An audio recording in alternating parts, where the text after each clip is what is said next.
Shoot आपका हो चाहे ना हो, पेमेंट उसको एक्टर को पेमेंट मिलनी चाहिए। मेरे पास आते हैं जिसमें मैं कास्टिंग करता हूँ, बोल दूंगा कुछ किया नहीं हूँ तो हो सकता मुझे चांस ना मिले। अपनी रिक्वायरमेंट पहुँचाएंगे ताकि वो अपना करियर बनाना चाहते हैं तो बुरा नहीं है। ये होती है, ये सबसे बड़ी चीज़ होती है। तो आया था साइंटिस्ट की पढ़ाई, एक्चुअली मेरे भाई प्रोजेक्ट झोली में मेरे भी गिर जाए, मतलब मैं भी शुरुआत में ऑडिशंस देने जाता था। Good news and good news. तमाम एक्टर्स और बॉलीवुड में काम कर रहे या काम करने की इच्छा रखने वाले कलाकारों को यह सूचित किया जाता है कि द स्ट्रगलर टैलेंट हब पर घर बैठे ऑडिशन अपडेट मिलता है।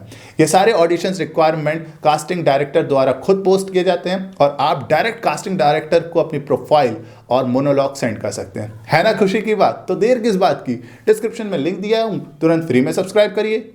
हाय दोस्तों, मैं कैप्टन भावेश स्वागत करता हूं आप सबके अपने चैनल द स्ट्रगलर पर। आप सबकी डिमांड पर आज हम एक नया सेगमेंट लेके आए हैं जिसमें हम आपको कास्टिंग डायरेक्टर से रूबरू कराएंगे।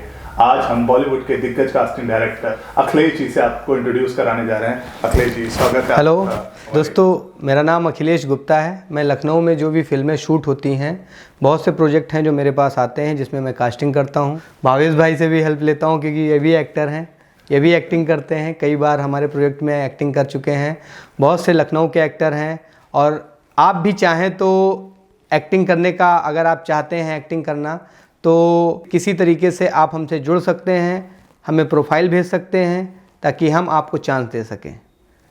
बहुत बहुत धन्यवाद अखिलेश जी, आपने हमारे व्यूअर्स को इतना सपोर्ट।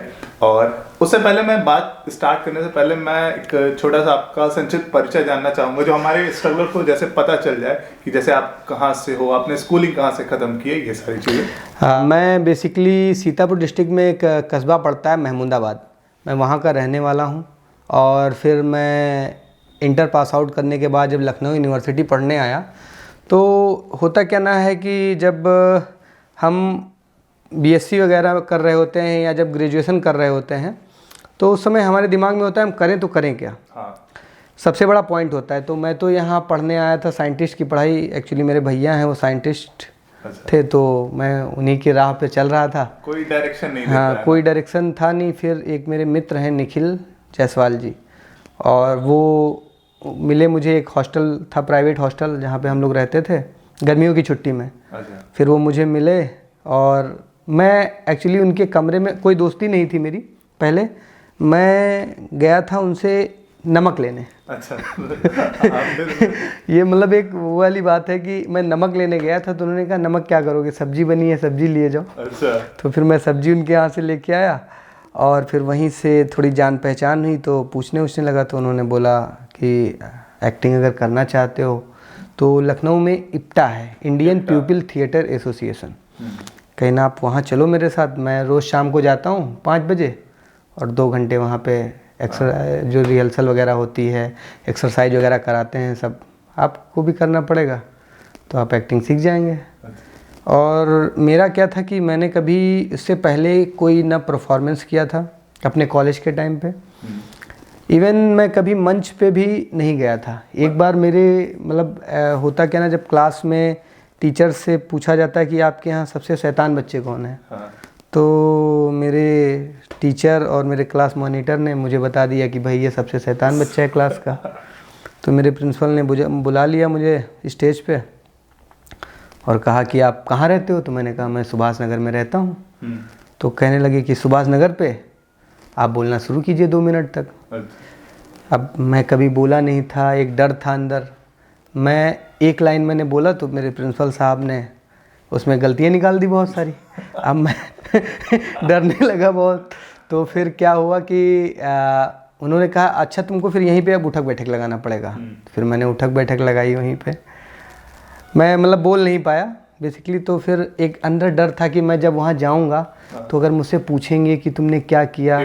हाँ, इप्टा में जब मैं पहुँचा तो मैं सोचा, मतलब पहुँचने से पहले बहुत से क्वेश्चन होते हैं अपने अंदर कि मैं वहाँ पे जाऊँगा, लोग मुझसे पूछेंगे, क्या मुझे जवाब दूँगा। मैंने कभी कुछ किया नहीं है क्योंकि वहाँ पे तो सब एक्सपीरियंस वाले लोग होंगे, ज़रूर नए लोग होंगे, ऐसा नहीं हो सकता उस दिन मैं ही नया हूँ। तो ऐसा था। तो मैं पहुंचा तो उन्होंने कहा ठीक है। एक उस समय इप्टा में प्ले होने वाला था हानुश एक प्ले है। तो होने वाला था, तो उन्होंने कहा ठीक है ये कैरेक्टर आप पढ़िए। तो मेरा जो तलफ़ुज़ था वो बहुत गड़बड़, हाँ डिक्शन मेरा बहुत गड़बड़ था। शाह में बहुत गड़बड़ी थी।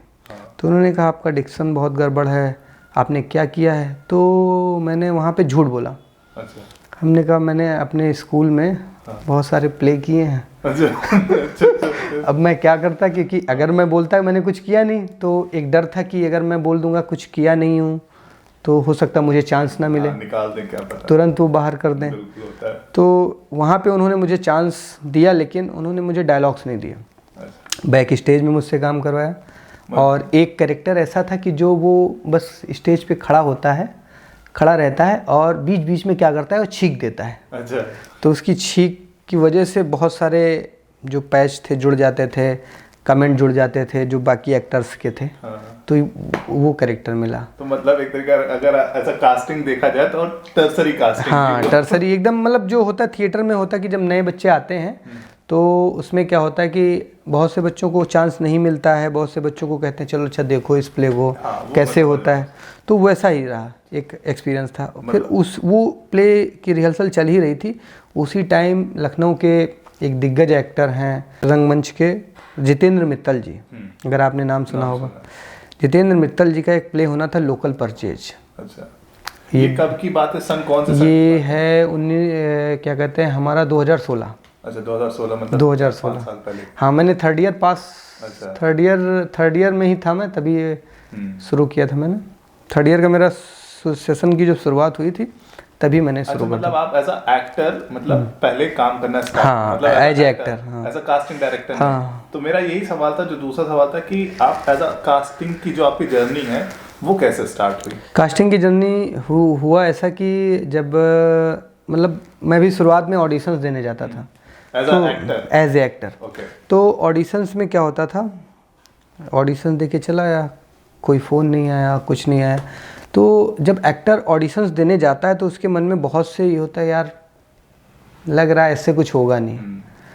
तो हुआ क्या कि मैंने भी इधर उधर से हाथ पैर मारे, तो मुझे एक इच्छा जी हैं वो मिले, इच्छा जी ने अपने साथ लगाया। तो मैं डायरेक्ट कास्टिंग में नहीं घुस पाया। मैंने सबसे पहले जो जूनियर आर्टिस्ट कोऑर्डिनेशन होता है उसमें मैं घुसा। वहाँ से धीरे धीरे फिर लखनऊ में एक गौतम जी हैं, एलन गौतम जी, जिन्होंने जब मैं उनके पास आया तो उन्होंने मुझे मौका दिया कि भाई उनके पास जो भी प्रोजेक्ट आते थे वो पूरा मुझे हैंडओवर कर देते थे कि ये कास्टिंग है, आपको ऐसे ऐसे कैरेक्टर्स चाहिए, आप इनको एडी का नंबर दे दिया, डायरेक्शन वालों का नंबर दे दिया, डायरेक्ट हमारी बात होना शुरू हो गई। जो भी लखनऊ के एक्टर्स थे, क्योंकि टाइम मुझे हो ही गया था, 2016 से मैंने शुरू किया था और ये कास्टिंग की जर्नी मेरी शुरू हो पाई है 2018-19 से। तो 2-3 साल बाद शुरू हो पाई जब, तो कॉन्टैक्ट्स हो ही जाते हैं बेसिकली बहुत सारे। तो लगे हुए थे। हाँ, तो हमारे पास सबको जानते होंगे। हाँ, और कास्टिंग के लिए सबसे मेन पॉइंट होता है आपके पास डेटा। अगर आपके पास डेटा नहीं है तो क्या कहते हैं आप उसमें फिर आपके लिए बड़ा मुश्किल हो जाएगा कास्टिंग करना। क्योंकि अगर आपने जैसे मुझे चाहिए आप जैसा एक्टर, और अगर मैं आपसे मिला नहीं हूँ, आपको जानता नहीं हूँ, तो मैं आपसे फिर आपको कैसे जज कर पाऊँगा कि मैं इस कैरेक्टर के लिए भावेश भाई को ले लूँ। बिल्कुल बस। तो ये चीज़ रही। फिर गौतम जी ने मुझे चांस दिया तो मैंने शुरू किया। ग्रहण एक वेब सीरीज आई थी हॉटस्टार पे, मैंने पहली कास्टिंग अपनी उसी से शुरू की। ग्रहण हाँ, उसमें किया। अभी तक तो आपने काफ़ी मूवी और वेब सीरीज की कास्टिंग कर चुके होंगे, तो अगर आप कुछ मूवी के नाम बताना चाहें। ग्रहण वेब सीरीज किया मैंने, भौकाल 2 किया, काठमांडू कनेक्शन किया, एक सीरियल अभी चल रहा है सोनी सब पे, सब सतरंगी, उसकी कास्टिंग किया मैंने। अच्छा, भोकाल 2 की आपने ही कास्टिंग? हाँ, भोकाल 2 रिसेंटली आया भोकाल मेरे ख्याल से। हाँ, भोकाल रिसेंटली, हाँ हुई है भोकाल 2 अच्छी कास्टिंग। भोकाल 2 में मैंने कास्टिंग भी की है, एक्टिंग भी की है। और बेसिकली हो गया ना, कास्टिंग में आदमी इसलिए घुस जाता है, आई थिंक मुझे ऐसा लगता है कि कहीं से उसको लगता है कि मेरा एक्टर यहाँ पे निकल जाएगा।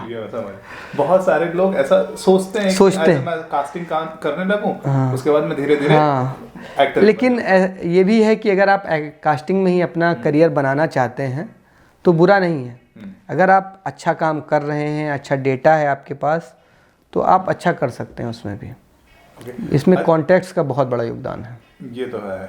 और इसी से रिलेटेड एक क्वेश्चन था बहुत ज़्यादा, मतलब हमारे जो व्यूवर्स हैं उन्हीं ने कमेंट करके ये सवाल पूछा था कि अगर जब भी कास्टिंग डायरेक्टर किसी कैरेक्टर की कास्टिंग करता है तो वो एक एक्टर में क्या देखता है?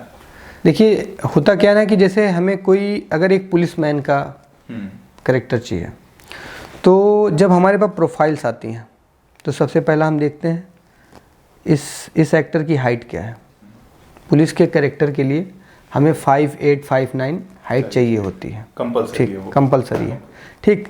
तो दूसरी चीज़ क्या होता है कि अब हमें क्या चाहिए उस कैरेक्टर के लिए, हमें उस एक्टर का डस्की फेस चाहिए या बहुत ही क्रीमी या गोरा फेस चाहिए, रिच लुक चाहिए, तो वो देखते हैं सेकंड थिंग। जब वो मैच कर गया, दो चीज़ें ये हो गई। थर्ड आता है डायलॉग्स। जब ऑडिशन हम मंगाते हैं तो देखते हैं कि मतलब उसके अंदर कॉन्फिडेंस कितना है।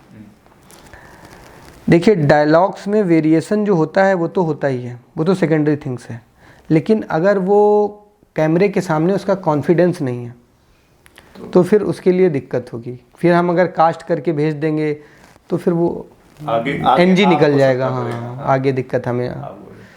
तो बस 3 जो चीज़ें होती हैं ये सबसे बड़ी चीज़ होती है। तो एक इसी से मिलता जुलता सवाल था कि जब भी कोई प्रोफाइल अपनी शेयर करता है एक एक्टर, तो उसका क्या सही तरीका क्या होता है? बहुत सारे लोग आपको प्रोफाइल शेयर करते होंगे, आई होप, मतलब किसी तरीके से शेयर कर देते हैं। हाँ, तो देखिए, सही सीक्वेंस क्या है वो अगर आप बता दो। देखिए, होता क्या है कि अगर आप, बहुत से लोग होते हैं एक सेल्फी खींच के भेज दिया, बहुत से लोग होते हैं कि टेढ़ी फोटो खींचे भेज दिया, एडिट की हुई फ़ोटो भेज देते हैं। देखिए, अगर जब आप प्रोफाइल भेजते हैं अपनी, तो सबसे पहले आप ध्यान रखिए कि एक फ़ोटो आपका फुल एकदम ऊपर से नीचे तक, और एक आपका क्लोज फ़ोटो जो आपका चेस्ट तक हो। ये 2 फोटोज़, 2 फोटो इनफ है। हाँ, 2 फोटो इनफ है। और थर्ड आता है ऑडिशन। ऑडिशन बहुत से लोग एक्टर होते हैं जो क्या कहते हैं, बेसिकली मोबाइल से बना के ही भेजते हैं। तो एक ये मैं दिखाना चाहूँगा कि ये फॉर्म होता है ऑडिशन बनाने का, ठीक है, और एक ये हॉरिजॉन्टल, ठीक है, लैंडस्केप फॉर्म इसको कहते हैं। तो हमेशा जब भी आप अपना ऑडिशन भेजिए तो लैंडस्केप फॉर्म में भेजिए, क्योंकि हॉरिजॉन्टल फॉर्म में फिर वो आपकी बॉडी की जो लैंग्वेज होती है वो उतना क्लियर नहीं होती है। समझ ये चीज़। तो आई होप आप लोग समझ रहे होंगे, जब भी आप अपनी ऑडिशन वीडियो बना के शेयर किया करो तो लैंडस्केप में शेयर किया करो। तो हाँ। एक सवाल और था, ऐसा एक्टर है वो अपनी मोनोलॉग शेयर करता है, तो वो कितनी लंबी होनी चाहिए, मतलब उसका टाइम मिनिमम 1 मिनट तो वीडियो होनी ही चाहिए। 1 मिनट 1 मिनट से ना ज़्यादा ना, हाँ। मतलब अरे थोड़ी बहुत अगर होता है ऊपर नीचे तो ठीक है, लेकिन 1 मिनट कोशिश करो कि 1 मिनट तो वीडियो हो ही जाए, क्योंकि उससे फिर आपकी एक्टिंग स्किल दिखती है।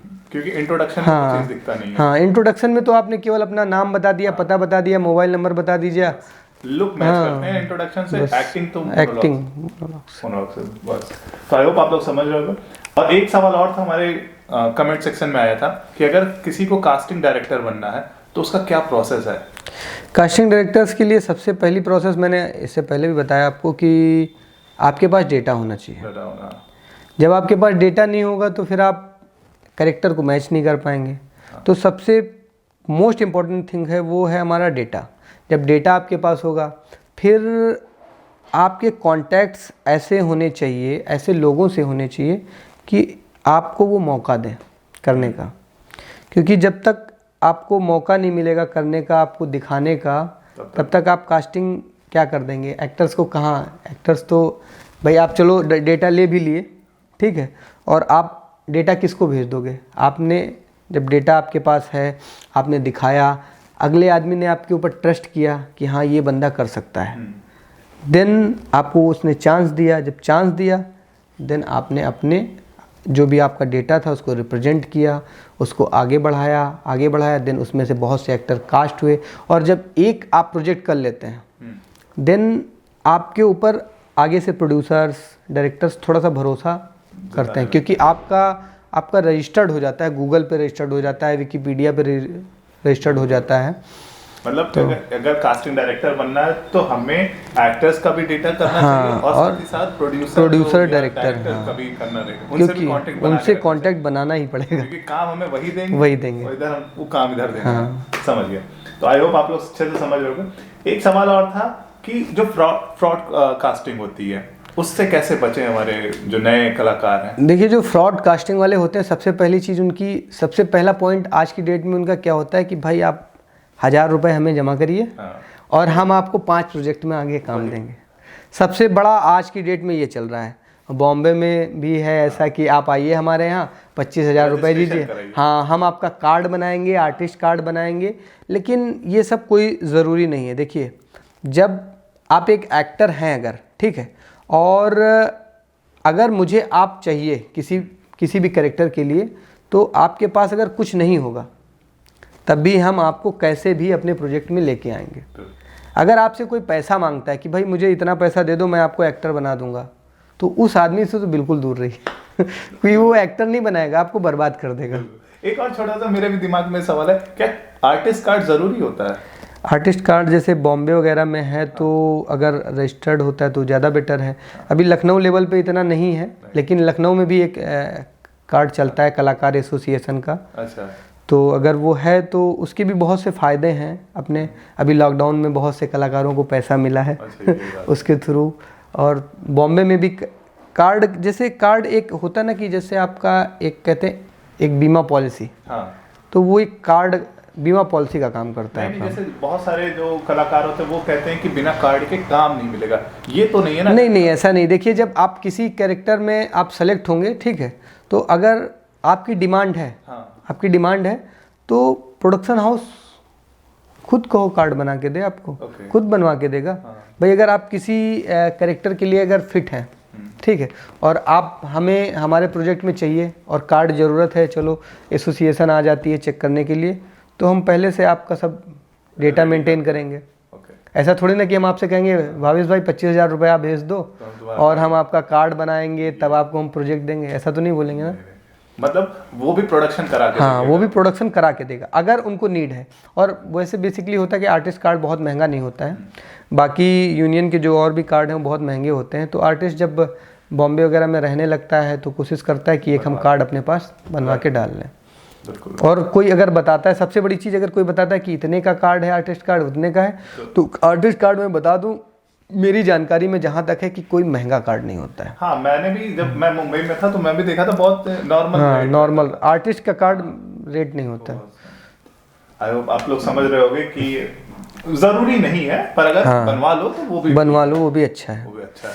और एक सवाल था बहुत ही इंपॉर्टेंट, जब भी आप कभी भी किसी फिल्म की कास्टिंग करते हो तो उसकी रिक्वायरमेंट कहाँ पोस्ट करते हो? कैसे पता चले जो देख रही है ये वीडियो उसको कैसे पता चलेगा कि यहाँ पे किस चीज़ की रिक्वायरमेंट है, कहाँ पे ऑडिशन हो रहा है? कैसे? हाँ, ये सवाल आपका बहुत अच्छा सवाल है, क्योंकि हम कैसे लोगों तक अपनी रिक्वायरमेंट पहुँचाएंगे ताकि वो उस हिसाब से हमें अपनी प्रोफाइल और ये सब भेजें। तो देखिए, आज का जो टाइम है, सोशल मीडिया और इन सब का ज़माना है। अब वो टाइम धीरे धीरे ख़त्म भी हो रहा है कि जब हम एक जगह अपना कैंप लगाते थे और ऑडिशन रखते थे कि भाई, और फिर न्यूज़पेपर में निकालते थे, इधर उधर सब निकालते थे, एडवर्टाइजमेंट करते थे कि हमारे यहाँ ऑडिशन है। अब धीरे धीरे ऑनलाइन सब हो रहा है, सब ऑनलाइन ऑडिशन आते हैं। तो सबसे बड़ी चीज़ है क्या ना कि बहुत सी वेबसाइट्स हैं, बहुत से ग्रुप्स हैं जिसमें आप जो है एक मोनोलॉग बना के डाल दिया जाता है कि भाई ऐसे ऐसे कैरेक्टर्स हैं, एक मैसेज बना के डाल दिया जाता है कि ऐसे ऐसे कैरेक्टर हमको चाहिए, और फिर वो पोस्ट कर दिया जाता है। एक साइट है द स्ट्रगलर, तो उस पर भी अगर आप देखेंगे, उस पर अगर एक्टर्स जुड़े हुए हैं तो बहुत से कास्टिंग डायरेक्टर उस पर डाल देते हैं। तो ऐसे एक पेज नहीं, बहुत से पेज हैं, ठीक है, तो उस पर पड़ा होता है और बाकी एक्टर्स जब देखते हैं तो उस हिसाब से उसमें कॉन्टैक्ट नंबर वगैरह सब कुछ होता है, एक दूसरे से मीटिंग हो जाती है अपना और भेज देते हैं। और एक सवाल था कि जब भी कोई आप जैसे किसी भी एक्टर को कास्ट किए उसके बाद क्या उस एक्टर को ट्रेनिंग मिलती है या वो डायरेक्ट शूट पे चला जाता है? देखिए, होता क्या ना, जो सेकेंडरी कैरेक्टर होते हैं, टर्सरी कैरेक्टर होते हैं, तो इनको ट्रेनिंग की वगैरह ऐसी कोई ज़रूरत नहीं होती। हाँ, जब कोई ऐसा कैरेक्टर होता है, जैसे कोई कैरेक्टर है, जैसे फिल्म एक बनी थी MS Dhoni, MS Dhoni film बनी, तो सुशांत सिंह कोई ज़रूरी तो नहीं था कि एकदम परफेक्ट खेलना उसको आता है, तो वहाँ पे थोड़ा सा कोच वगैरह की ज़रूरत होती है, वहाँ पे ट्रेनिंग की ज़रूरत होती है। आयुष्मान खुराना की फिल्म आई थी अभी एक जिम पे, जिसमें वो जिम करता है, हाँ जिम ट्रेनर पे, चंडीगढ़, हाँ।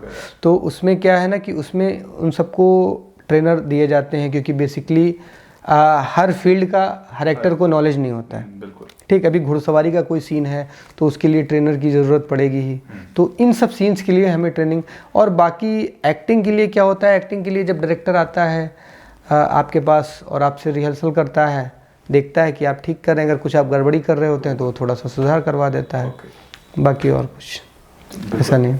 और इसी तरीके से एक सवाल था कि कभी जैसे जो एक्टर्स हैं उनको पेमेंट कैसे मिलती है, ये बहुत ही इंपॉर्टेंट, क्योंकि बहुत लोग डरते हैं पेमेंट हमें कैसे मिलेगी। हाँ देखिए, पेमेंट देखिए, कभी भी पेमेंट, एक्टर्स की पेमेंट आई थिंक तो नहीं मरती है। हाँ। क्योंकि एक्टर्स का पहली चीज़ तो क्या होता है, एक क्या बोलते हैं, बॉन्ड साइन होता है, जिसको हम एग्रीमेंट पेपर बोलते हैं, उस पर साइन होता है।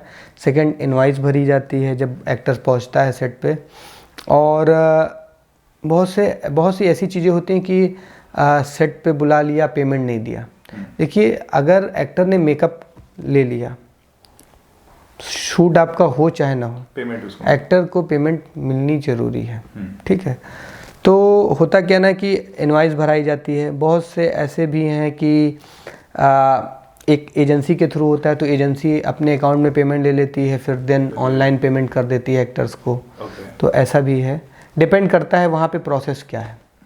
वरना सबसे बेस्ट प्रोसेस तो ये है कि एक्टर अपनी इनवाइस भरता है और डायरेक्ट उसके अकाउंट में पेमेंट हो जाता है। ये आपने बहुत अच्छा बताया कि उनकी पेमेंट मरती नहीं है। हाँ। क्योंकि मैं खुद 2-3 बार, मैंने 1-2 बार तो इनवाइस भरना ही भूल गया है। हाँ। पर वापस मैंने उनसे कॉल पे किया है कि उनसे बात किया। हाँ, और दूसरी चीज, हर डिपार्टमेंट की फिल्म लाइन में क्या होता है, अटेंडेंस लगती है ऑडिटर के पास। ठीक है, लेकिन अगर एक्टर अटेंडेंस लगाने नहीं भी जाता है तो उसकी अटेंडेंस अपने आप लग जाती है। लेकिन ये आप कोशिश करिए कि ऑडिटर के पास जाके अटेंडेंस अपनी लगाइए, क्योंकि कोई अपनी तरफ से कोशिश करिए, कोई गलती न छोड़िए, जैसे बाद में बोल सके। हाँ। ये मतलब पेमेंट आप लोग की कटेगी नहीं। हाँ। चाहे जो हो जाए, चाहे अगर आप सेट पे पहुंच गए तो पेमेंट मिलनी। और पेमेंट अगर आप किसी एजेंसी के थ्रू भी काम कर रहे हैं, तो अगर एजेंसी लीगल है तो पेमेंट आपका रोकेगी नहीं। इसलिए नहीं रोकी क्योंकि उसको भी लगातार काम करना है। अगर जिसको काम नहीं करना है तो वो भले पेमेंट वगैरह एक बार आप उसके साथ काम आपसे करा लेगा, लेकिन जो लीगल कंपनियां हैं, लीगल हैं, वो आपका कभी पेमेंट नहीं कर।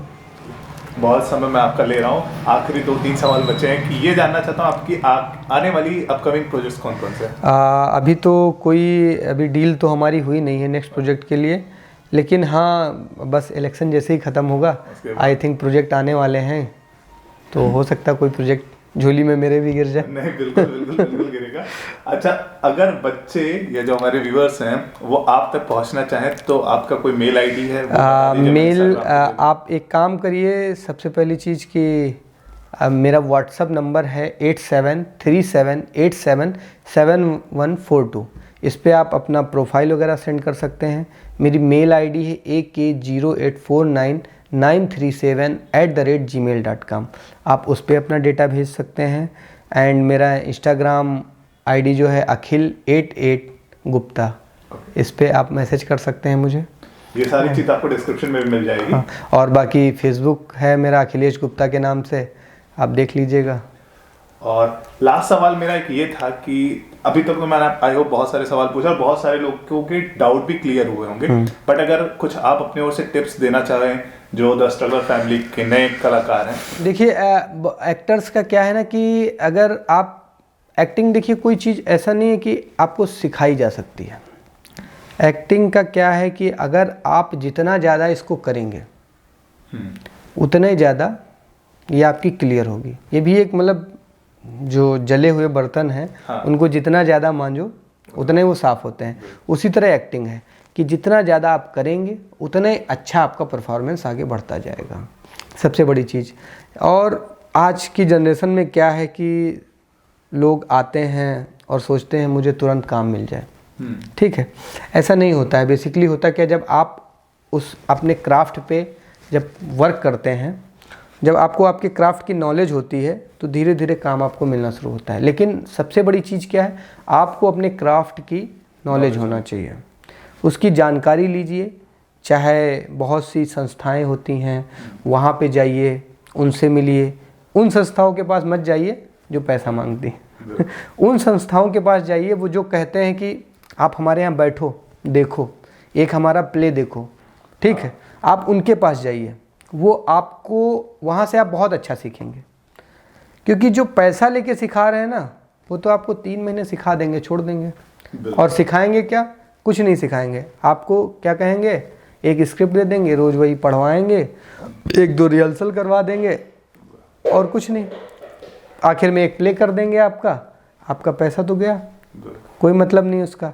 आप क्या करिए, आप बहुत से लखनऊ के अच्छे अच्छे रंगकर्मी हैं, सूर्यमोहन कुलश्रेष्ठ हैं, बहुत से ऐसे हैं, ठीक है, आत्मजीत जी हैं जिनको नौटंकी विधा का बहुत ज्ञान है। तो BNA में वर्कशॉप्स होती हैं, ज़्यादा फीस भी नहीं है। संगीत नाट एकेडमी में है, ललित सिंह पोखरिया हैं, ठीक है, ऐसे ही बहुत बड़े बड़े जो दिग्गज रंगकर्मी हैं, आप उनसे जुड़िए। थोड़ा सा टाइम लगेगा, लेकिन वहाँ से आप एक अच्छा नॉलेज लेके निकलेंगे, ताकि ये हो कि आप अगर किसी इंस्टीट्यूट में अप्लाई करना चाहें तो आप अप्लाई कर सकें। क्योंकि होता क्या है, आज की डेट में क्या होता है कि अगर आप इस क्राफ्ट की नॉलेज लेना चाहते हैं, किसी इंस्टीट्यूट में एडमिशन लेना चाहते हैं, तो सबसे पहले आपके पास ग्रेजुएशन होना चाहिए। हाँ, ग्रेजुएशन से पहले आपको इस क्राफ्ट में, जो बहुत से प्राइवेट इंस्टीट्यूट हैं वो तो आपको हाई स्कूल से ही कहेंगे आ जाओ मेरे यहाँ सिखा रहा हूँ मैं 200 रुपये में, तो वो कोई डिग्री आपकी मायने नहीं रखती है, ना वो सर्टिफिकेट मायने रखेंगे। मायने आपके कौन से सर्टिफिकेट डिग्री रखेगी, जो आप ग्रेजुएशन के बाद, जब आप जैसे BNA में एडमिशन लेंगे, NSD में एडमिशन लेंगे, FTII में एडमिशन लेंगे, हैदराबाद में एक इंस्टीट्यूट है वहाँ पे आप एडमिशन लेंगे, तो जब वहाँ का एक प्रोसेस है कि आप पहली चीज़ ग्रेजुएशन करिए। ग्रेजुएशन करने के दौरान आपने कोई अच्छे रंगकर्मियों के साथ काम किया हो, 8 से 10 नाटकों का आपको सर्टिफिकेट चाहिए होता है, तो आप किसी अच्छे रंगकर्मियों को पकड़ लीजिए, जहाँ जुड़े रहिए उनसे और उनके नाटक करते रहिए, तो आपको सर्टिफिकेट मिल जाएंगे। जब सर्टिफिकेट मिल जाएंगे तो आप सर्टिफिकेट लगा के और बाकी अपनी एक्टिंग स्किल को थोड़ा सा इम्प्रूव करके आप एडमिशन ले सकते हैं। और जब एडमिशन हो जाता है तो फिर वहाँ क्राफ्ट की नॉलेज वो खुद देते हैं। तो बहुत बहुत धन्यवाद। अगर मेरा कोई भी सवाल छूट गया हो जो आप लोग के अंदर डाउट में, तो कमेंट जरूर करिएगा, जैसे कि नेक्स्ट टाइम मैं कभी मिलूं अखिलेश जी से तो वो सवाल मैं से ज़रूर पूछूं और आप लोग का भी डाउट क्लियर करूं। तो बहुत बहुत धन्यवाद, आपने अपना कीमती समय दिया इतना, और आई होप सबको अच्छा लगा होगा ये वीडियो देख के। तो अगर कोई भी दिक्कत है तो कमेंट जरूर करिएगा। तो और बाकी हमारे भावेश भाई के चैनल को सपोर्ट करिए, शेयर करिए, क्योंकि ये चैनल ऐसा है जो आज की जनरेशन के जो एक्टर्स हैं उनके लिए बहुत ही नॉलेजफुल चैनल है, तो इसको आगे बढ़ाइए। और इसी तरीके से मैं और लोगों से आपको रूबरू जरूर कराता रहूँगा। जय हिंद, जय भारत। धन्यवाद। क्या आपने भी कुछ सुना? हाल ही में मैं अपने मुंबई बेस्ड तमाम दोस्तों से बात कर रहा था, तो पता चला कि वहाँ पे एक्टर्स एक व्हाट्सएप ग्रुप में ज्वाइन होते हैं, ओके, जहाँ पे उनको डेली ऑडिशंस अपडेट मिलते हैं। लेकिन शिकायत इस बात की है कि majority of casting company fake होती है या फिर रिपीटेड रिक्वायरमेंट्स अपलोड करती है, और बदले में उनसे 500,000 रुपए व्हाट्सएप ग्रुप का एडमिन ऐंठ लेता है, वरना उनको व्हाट्सएप ग्रुप से निकाल देता है। बहुत ही बुरा है। क्या आपने the struggler talent hub try किया है, जहां पे कास्टिंग डायरेक्टर खुद आके अपनी रिक्वायरमेंट पोस्ट करते हैं और आपको जेन्युइन फ्री ऑडिशंस अपडेट देते हैं? डिस्क्रिप्शन में लिंक दे रहा हूं, सब्सक्राइब करिए।